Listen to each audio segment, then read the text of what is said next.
Robert Service is a historian who has published major biographies of Lenin and Stalin.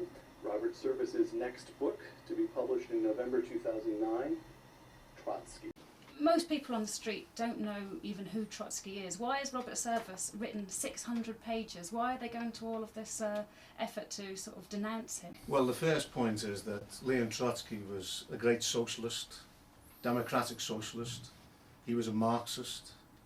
He was a revolutionary in the sense that he saw that capitalism could not offer a way forward for the working people and the poor throughout the world. And he organised to replace capitalism by socialism. Now, he's been long time dead, but the achievements of Trotsky are very inspirational for people who know about him. He fought in the underground against the terrible Tsarist regime, which oppressed the workers and the peasants.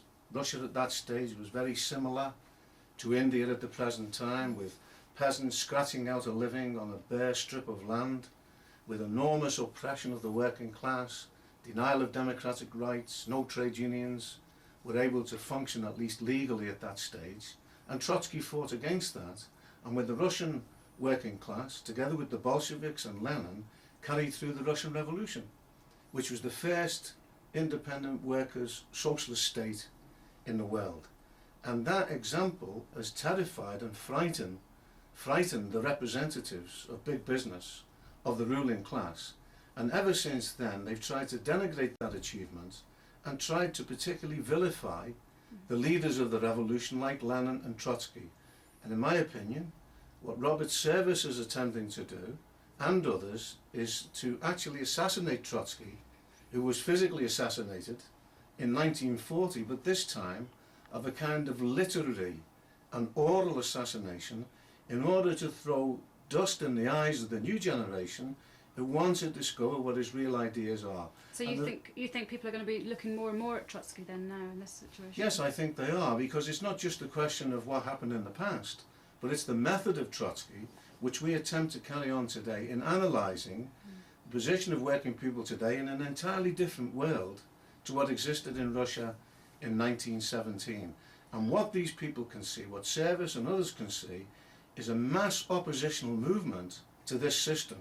And in the course of that, the new generation in particular, of young people, of workers, of black and Asian, of women, will look to answers, will look to a program to show a way out. And inevitably, in our opinion, they look back to those people who were successful in the past, such as Leon Trotsky.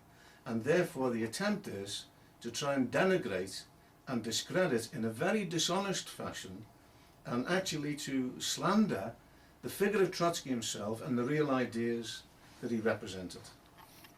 It's a rather shallow and facile view of the situation in Russia and the position of people like Trotsky. Yes, he was a Jew, but he didn't make all that much of that. But the Jews were oppressed under Tsarism. They were denied rights and so on.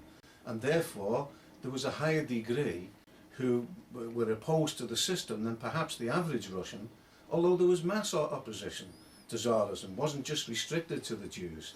And the idea that it was a kind of career move, when in effect Trotsky's life from then until he was assassinated in Mexico was a life of struggle, a life of difficulty, a life of poverty, in the service really of the interests of the working people and the poor worldwide. And in one comment, Robert Service is asked by the person conducting the interview, well, do you think Trotsky was a good thing or a bad thing? And Service says, well, he's a bad thing. Now, what is that? What kind of method is that in relation to analysing or trying to give a picture of what individuals represent? It's not a question of is he good or is he bad, but does he represent progressive forces, which in my opinion is the working class, its organisations, which are fighting for a new society, or does he represent, as I think ultimately Robert Service does, a reactionary class that's defending the capitalist system,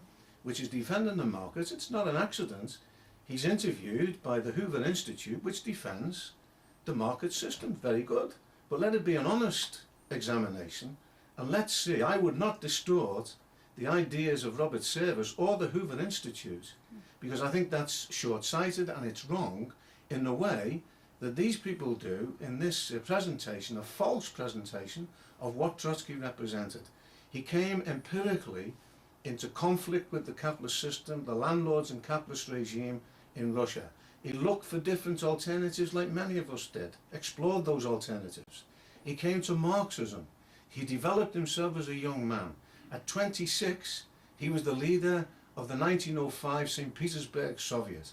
Everybody who had experience of Trotsky attests to his brilliance in terms of ideas, on his speaking ability, and I defy anybody to say that Trotsky was not one of the greatest writers, not just a political writer, but one of the greatest writers in history. But above all, we can learn from his struggle and apply it to the current situation, although the contemporary world is different. But what's crucial is the method of Trotsky, of analysing the situation and of developing a programme for the struggles of working class people and for the idea of socialism.